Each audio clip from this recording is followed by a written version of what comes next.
Hello, Marketing 605 class. My name is Jocelyn Amisha. I'm doing my constant presentation on global marketing as it relates to globalization.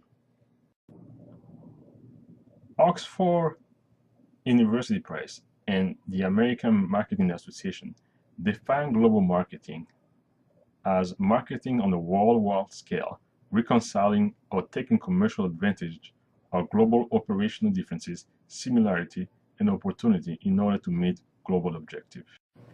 Many US companies and other international companies have made the world their market, one single market.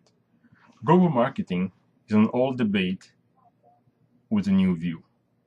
Back in the 1970s, the argument was framed as standardization versus adaptation. In the 1980s, it was globalization versus localization, or think local, act local. In the 90s, it was global integration versus local responsiveness. Global marketing is basically when a company looks at the entire world as one market. There are no differences between a local market and a market 10,000 miles away. They sell the same exact product all over the world and the same exact thing in every single store. To become a global company, an organization may use the 4 P's of marketing: price, promotion, product, and placement. A company doesn't just become global overnight, but goes through several steps to become global. They must have a global team, a global marketing plan, and they will have the time to evolve from a local company to eventually a company that sells products all over the world.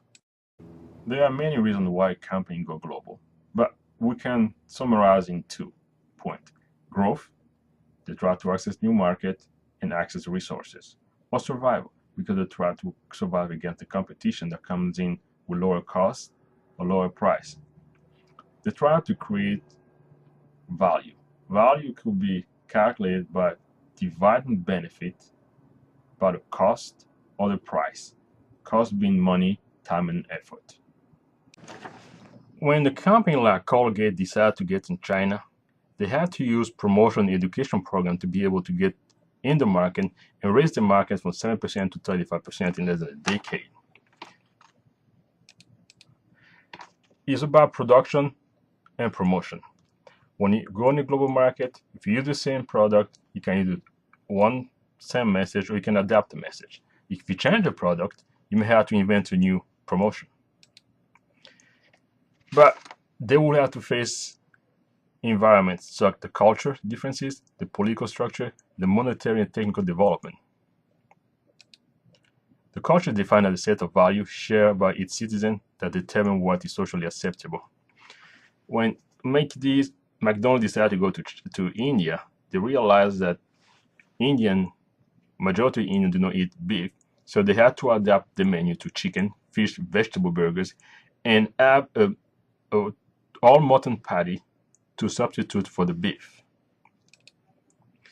When Nike decided to go to Middle East, they realized that the stylized logo of the word Nike resembled the Arabic name of Allah, the god of the Muslim.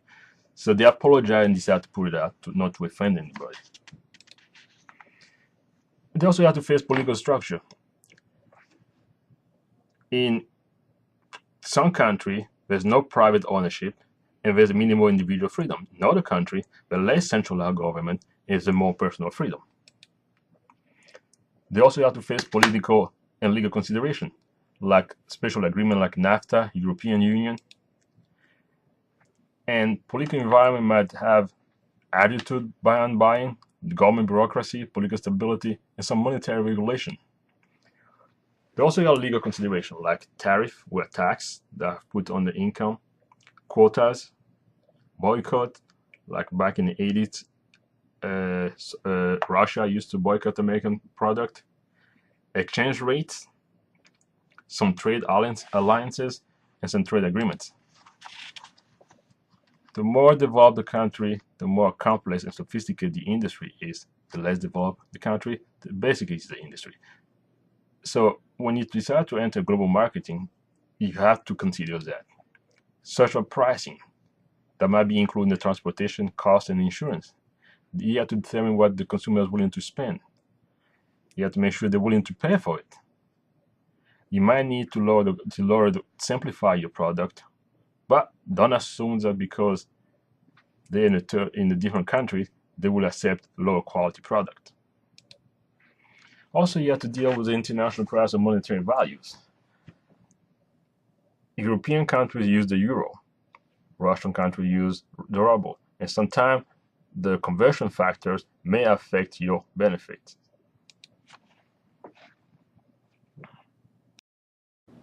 Once the corporation decides that they want to enter the market, they must use the human resources, physical and financial resources to enter the global market and create growth and revenue. There's different technique in entering the global market. They go from higher risk to low risk.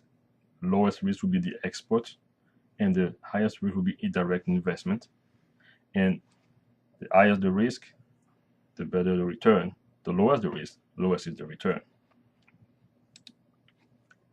Export is, like I said, exporting was a simple one.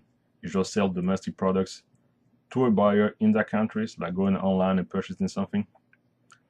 The direct investment is actually more complex and requires ownership in the foreign country through manufacturing facilities.